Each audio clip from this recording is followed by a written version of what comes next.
Hi friends, in this video we will see polity, mainly constitution. So actually वैसे तो last year BPSC में ज़्यादा polity से सवाल नहीं आया था, बट क्या है कि पॉलिटी काफ़ी इम्पॉर्टेंट है और ये मतलब सवाल आने का मतलब काफ़ी प्रोबेबिलिटी इसमें रहता ही है। मतलब हो सकता है बहुत ज़्यादा इस बार मतलब आ जाए मतलब। सो आज हम लोग मेनली कॉन्स्टिट्यूशन देखेंगे। कॉन्स्टिट्यूशन में अगर हम लोग आर्टिकल्स देख लें, मतलब अगर ओवरव्यू एक हो, आइडिया हो पूरा, मीन्स तो भी बहुत सारे क्वेश्चंस बन जाएंगे इससे, मतलब आर्टिकल रिलेटेड। अब जैसे आर्टिकल 1 to 4 जो है, एक्चुअली बहुत सारे पार्ट्स हैं उसमें, आर्टिकल्स हैं। तो जैसे पार्ट 1 जो कॉन्स्टिट्यूशन का है तो वो यूनियन एंड टेरिटरी से रिलेटेड है और 1 to 4 आर्टिकल है, इसमें 4 आर्टिकल। फिर पार्ट 2 में सिटीजनशिप से रिलेटेड, उसमें सारा प्रोविजंस है, वो आर्टिकल 5 to आर्टिकल 11 है। उसके बाद फिर पार्ट 3 में फंडामेंटल राइट्स है, जो कि आर्टिकल 12 to आर्टिकल 35। फिर पार्ट 4 में directive principle of state policies, जो आर्टिकल 36 से आर्टिकल 51 है। उसके आर्टिकल पार्ट 4A जो फंडामेंटल ड्यूटीज़, ये बाद में ऐड किया गया है 1970s में, ये ऐड किया गया था फंडामेंटल ड्यूटीज़, वो आर्टिकल 51A उसमें है। उसके बाद फिर पार्ट 5 जो है वो यूनियन गवर्नमेंट से रिलेटेड है, इसमें आर्टिकल 52 to 151, मतलब इसमें 100 आर्टिकल्स इसमें है यूनियन गवर्नमेंट का। फिर यूनियन गवर्नमेंट में चैप्टर 1 में एग्जीक्यूटिव हो गया 52 to 78, चैप्टर 2 में पार्लियामेंट हो गया जो 79 to 122, चैप्टर 3 में लेजिस्लेटिव पावर्स ऑफ प्रेसिडेंट, वो 1 to 3 जो है ऑर्डिनेंस मेकिंग पावर, ये बहुत इंपॉर्टेंट आर्टिकल है, article 123 123 ordinance making power of president. फिर आर्टिकल 4 जो है यूनियन जुडिशियरी का है, वो 124 से 147 तक का है। चैप्टर 4 का चैप्टर 5 है, उसमें controller and auditor generals CAG जो है, वो 148 to 151 उसका है। उसके बाद पार्ट 6 अगर देखें तो फिर स्टेट गवर्नमेंट के बारे में उसमें प्रोविजंस है, जो कि आर्टिकल 152 to 237 तक है। उसमें फिर चैप्टर 1 में जनरल है 152 में, चैप्टर 2 में एग्जीक्यूटिव है 153 to 167, चैप्टर 3 में स्टेट लेजिस्लेचर है 168 to 212। एक्चुअली गवर्नमेंट जो है वो यूनियन गवर्नमेंट हो गया और स्टेट गवर्नमेंट हो गया, तो गवर्नमेंट का 3 पार्ट है, एग्जीक्यूटिव, लेजिस्लेचर और जुडिशियरी। तो कॉन्स्टिट्यूशन में भी वैसे ही दिया है, चैप्टर 1 जो हो गया, यहाँ पे यूनियन में चैप्टर 1 एग्जीक्यूटिव, उसके बाद पार्लियामेंट जो कि लेजिस्लेचर है, उसके बाद फिर जुडिशियरी, यहाँ पे भी उसी टाइप से आता है। चैप्टर 2 स्टेट्स का जो है वो एग्जीक्यूटिव आर्टिकल 153 से आर्टिकल 167, उसके बाद chapter 3 state legislature 168 to 212, chapter 4 legislative power of governor 213, ये भी फिर इम्पॉर्टेंट हो गया, जैसे 123 था प्रेसिडेंट के लिए, वैसे ही 213 जो है वो गवर्नर के लिए है, ऑर्डिनेंस मेकिंग पावर। उसके चैप्टर 5 जो है वो हाई कोर्ट 214 से 232 आर्टिकल जो है। चैप्टर 6 सब ऑर्डिनेट कोर्ट 233 से 237, जैसे डिस्ट्रिक्ट कोर्ट और ये जो हाई कोर्ट के नीचे वाला कोर्ट है वो इस प्रोविज़न में है। फिर पार्ट 8 अगर देखें तो उसमें यूनियन टेरिटरी का दिया गया है 239 to 242। पार्ट 9 जो है, वो पार्ट 8 था, पार्ट 9 जो है वो panchayat 243 to 243O, 9A municipalities 243P to 243ZG, 9B cooperative societies है। उसके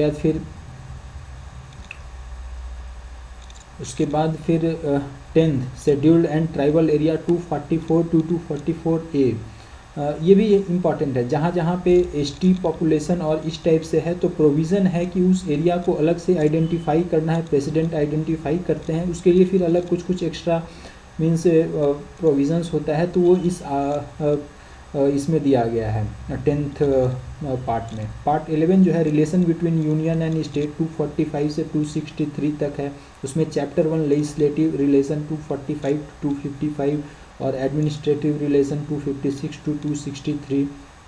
उसके बाद chapter 12 sorry part 12 finance properties contract and suits, ये 264 टू 300A है। इसमें फिर अगर अलग अलग चैप्टर 1 2 3 4 है, इसमें finance, borrowing, property, right to property 300A। Actually ये राइट टू प्रॉपर्टी पहले फंडामेंटल राइट था, उसके बाद इसको यहाँ पे अलग कर दिया गया है, वो 300A में ला दिया गया है। वो मतलब राइट है बट फंडामेंटल राइट नहीं है वो।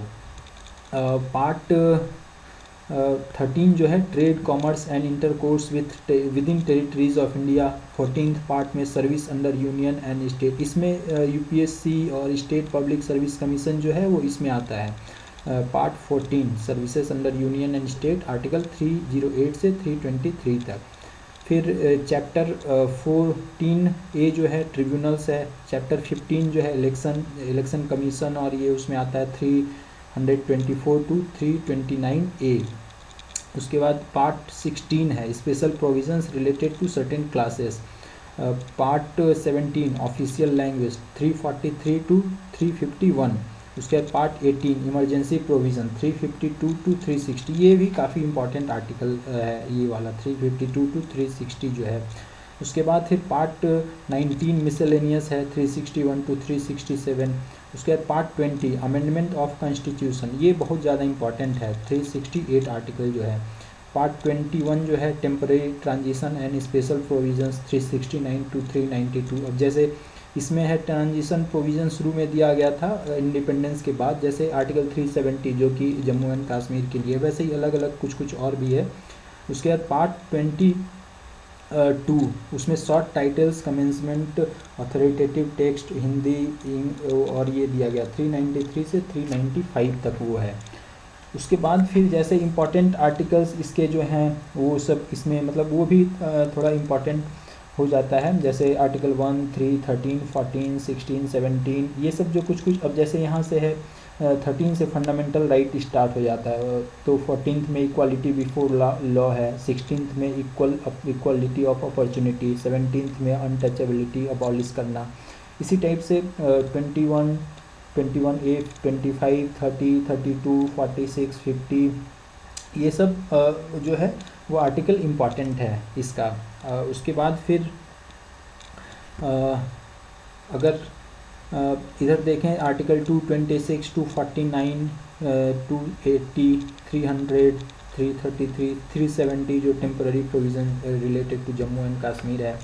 उसके बाद फिर अगर शेड्यूल्स की बात करें कॉन्स्टिट्यूशन में, तो अभी 12 शेड्यूल इसमें है, जिसमें से कि फर्स्ट शेड्यूल जो है वो स्टेट्स का है, उसमें दिया गया है कि कौन कौन सा स्टेट्स है उसमें। सेकंड फिर है यूनियन टेरिटरीज, मतलब फर्स्ट शेड्यूल का ही दो अलग अलग है।